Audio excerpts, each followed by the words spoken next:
غزہ میں فلسطینیوں کو بھوکا مارنے کی اپنی ٹارگیٹڈ پالیسی کے تحت صہیونی حکومت نے انسانی امداد اور اہم طبی سامان لے جانے والے ٹرکوں کو شہر میں داخل ہونے پر پابندی کا عمل جاری رکھا ہوا ہے، یہاں تک کہ مصر سے آنے والی رفح کراسنگ پر ٹرکوں کی ایک لمبی قطار بن گئی ہے۔ غزہ کے ساتھ مصری سرحد پر چلچلاتی ہوئی دھوپ میں رفح کراسنگ کے گوداموں میں اہم طبی سامان کا ڈھیر لگا ہوا ہے۔ غذائی اشیاء کی امداد اور ضروری سامان سے بھرے سینکڑوں ٹرک کراسنگ کے پیچھے قطار میں کھڑے ہیں، جو محصور اور قحط زدہ غزہ کی پٹی میں جانے کی اجازت کے منتظر ہیں۔ ہندوستان میں نائب صدر کے انتخاب کے لیے قانونی اقدامات باضابطہ طور پر شروع کر دیے گئے ہیں۔ نئی دہلی سے موصولہ رپورٹ کے مطابق حکمران NDA اتحاد کی طرف سے نائب صدر کے عہدے کے امیدوار CP رادھا کرشنن نے آج اپنا پرچہ نامزدگی جمع کرا دیا۔ اس رپورٹ کے مطابق پرچہ نامزدگی جمع کرانے کے موقع پر وزیر اعظم نریندر مودی نے نائب صدر کے عہدے کے لیے مسٹر CP رادھا کرشنن کے نام کے تجویز کنندہ کی حیثیت سے خود کو پیش کیا۔ اس کارروائی کے دوران ہندوستان کے وزیر دفاع راجناتھ سنگھ، وزیر داخلہ امیت شاہ، مرکزی وزیر نتن گڈکری، جنتا دل یونائیٹڈ کے للن سنگھ، LJP کے چراغ پاسوان اور NDA میں شامل دیگر جماعتوں کے لیڈران بھی موجود تھے۔ دوسری طرف حزب اختلاف کے انڈیا اتحاد نے بھی سدرشن ریڈی کو نائب صدر کے الیکشن کے لیے اپنا امیدوار نامزد کیا ہے۔ دہلی کے وزیر اعلیٰ حملے میں زخمی ہو گئے ہیں۔ دہلی سے موصولہ رپورٹ کے مطابق وزیر اعلیٰ ریکھا گپتا پر ہفتہ وار عوامی ملاقات کے دوران حملہ کیا گیا۔ یاد رہے کہ دہلی کی وزیر اعلیٰ ریتا گپتا ہر ہفتے بدھ کو جن سنوائی کے زیر عنوان عوام سے ان کے مسائل اور مشکلات سنتی ہیں۔ بدھ کی صبح جن سنوائی کے دوران ایک شخص نے ان پر حملہ کر دیا، جس سے ان کے سر پر چوٹ آئی ہے۔ بتایا گیا ہے کہ حملہ آور نے پہلے وزیر اعلیٰ ریکھا گپتا کو تھپڑ مارا اور پھر ان کے بال پکڑ کر کھینچے۔ بتایا گیا ہے کہ ملزم رکشہ چلاتا ہے اور اس کی ماں نے پولیس کو بتایا کہ وہ ذہنی طور پر بیمار ہے۔ پولیس نے حملہ آور کو گرفتار کر لیا، جس کا تعلق ریاست گجرات سے اور نام رجیش بھائی سکریا بتایا گیا ہے۔ پولیس نے موقع پر ہی حملہ آور کو گرفتار کر لیا اور تفتیش شروع کر دی ہے۔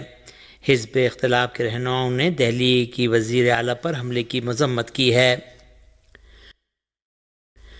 پاکستان میں تحریک انصاف نے محمود خان اچکزئی کو قومی اسمبلی میں اپوزیشن لیڈر نامزد کر دیا ہے۔ اسلام آباد سے موصولہ رپورٹ کے مطابق پاکستان کی قومی اسمبلی میں حزب اختلاف کے لیڈر عمر ایوب کی جگہ محمود خان اچکزئی کو اس عہدے کے لیے نامزد کیا گیا ہے۔ بتایا گیا ہے کہ قومی اسمبلی میں اپوزیشن لیڈر کے لیے محمود خان اچکزئی کا نام پاکستان تحریک انصاف کے بانی اور سابق وزیر اعظم عمران خان نے پیش کیا ہے، جو اڈیالہ جیل میں بند ہیں۔ پاکستان تحریک انصاف کے ذرائع کے مطابق پارٹی کی قیادت نے سینیٹ میں اپوزیشن لیڈر کے لیے اعظم سواتی کا نام پیش کیا ہے۔ یاد رہے کہ پاکستان کی انسداد دہشت گردی کی خصوصی عدالت نے پاکستانی پارلیمنٹ کے دونوں ایوانوں قومی اسمبلی اور سینیٹ میں اپوزیشن لیڈران کو، جن کا تعلق PTI سے ہے، 9 مئی کے مقدمات میں 10 سال قید کی سزائیں سنا دی ہیں۔ کراچی میں بارش نے ہر طرف تباہی مچا دی ہے۔ کراچی سے موصولہ رپورٹ کے مطابق مختلف علاقوں میں بارش کا سلسلہ گزشتہ ساری رات جاری رہا۔ انتظامیہ نے بدھ کی صبح کراچی میں سرکاری تعطیل کا اعلان کر دیا۔ محکمہ موسمیات نے کہا ہے کہ گزشتہ روز سے زیادہ شدید بارش آج ہو سکتی ہے۔ یہ ایسی حالت میں ہے کہ بارش سے کم 10 افراد کی ہلاکت کی خبر ہے۔ دوسری جانب خیبر پختونخوا اور گلگت میں سیلاب زدہ علاقوں میں ریسکیو آپریشن جاری ہے۔ اسی کے ساتھ سیلاب سے متاثرہ علاقوں میں خیمے، کمبل، جنریٹر، پانی نکالنے والے پمپنگ سیٹ، راشن کے پیکٹ اور ادویات وغیرہ کی تقسیم کا کام بھی کیا جا رہا ہے۔ اس دوران پاکستان کے آرمی چیف اور وزیر اعظم نے سیلاب زدہ علاقوں میں امدادی کارروائیوں کا جائزہ لیا۔ افغانستان کے صوبے ہرات میں اسلام قلعہ کے راستے میں منگل کی شب پیش آنے والے ایک دلخراش ٹریفک سانحے میں ایک بس میں آگ لگنے سے 55 سے زائد افغان مہاجرین اپنی جان سے ہاتھ دھو بیٹھے۔ ابتدائی اطلاعات کے مطابق یہ ٹریفک حادثہ اس وقت پیش آیا جب ایرانی سرحد سے افغانستان میں داخل ہونے والے افغان مہاجرین کو لے جانے والی مسافر بس میں نامعلوم وجوہات کی بنا پر سڑک کے کنارے آگ لگ گئی۔ رپورٹ کے مطابق آگ کے شعلے تیزی سے پھیل گئے اور بس کے تمام مسافر کہ جن میں اکثریت ایران سے واپس جانے والے تارکین وطن کی تھی، آگ کی لپیٹ میں آ کر اپنی جان کی بازی ہار گئے۔ رپورٹ کے مطابق آگ کی شدت اتنی زیادہ تھی کہ مسافروں کو بچانا ممکن نہیں تھا۔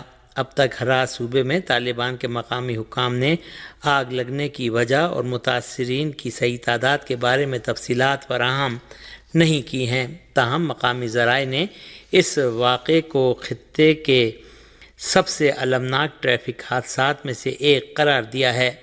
واقعے کی وجوہات جاننے کے لیے ابتدائی تحقیقات شروع کر دی گئی ہیں۔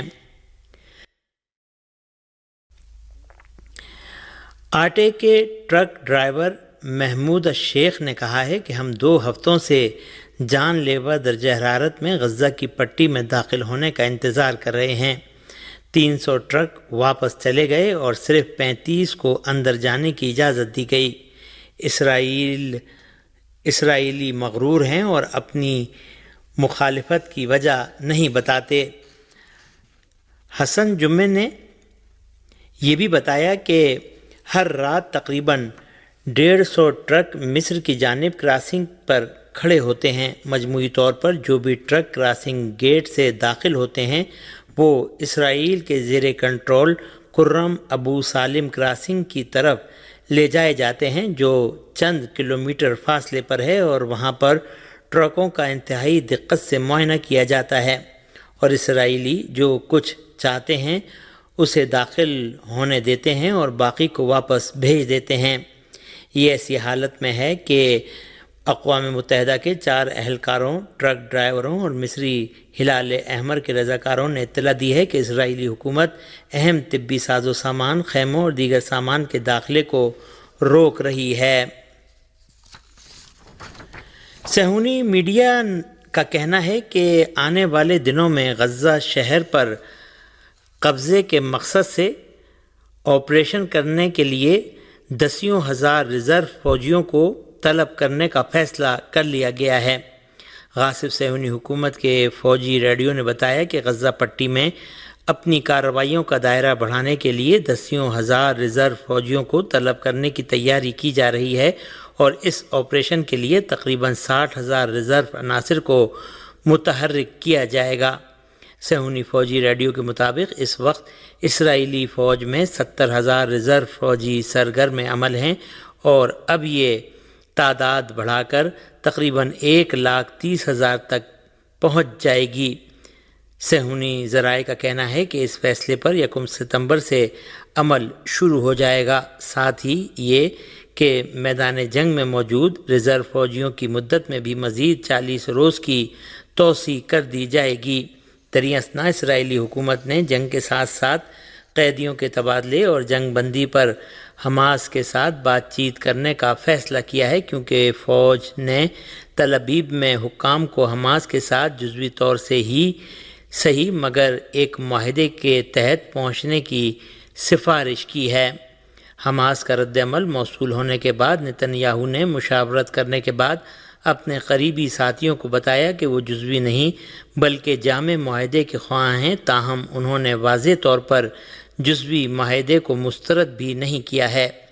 دریں اثنا اسرائیلی وزیر جنگ اسرائیل کاٹز نے منگل کی رات اعلان کیا کہ انہوں نے غزہ پر حملے کے منصوبے پر تبادلہ خیال اور منظوری کے لیے چیف آف اسٹاف ایل ضمیر اور سیکیورٹی اداروں کے ساتھ اجلاس کیا ہے۔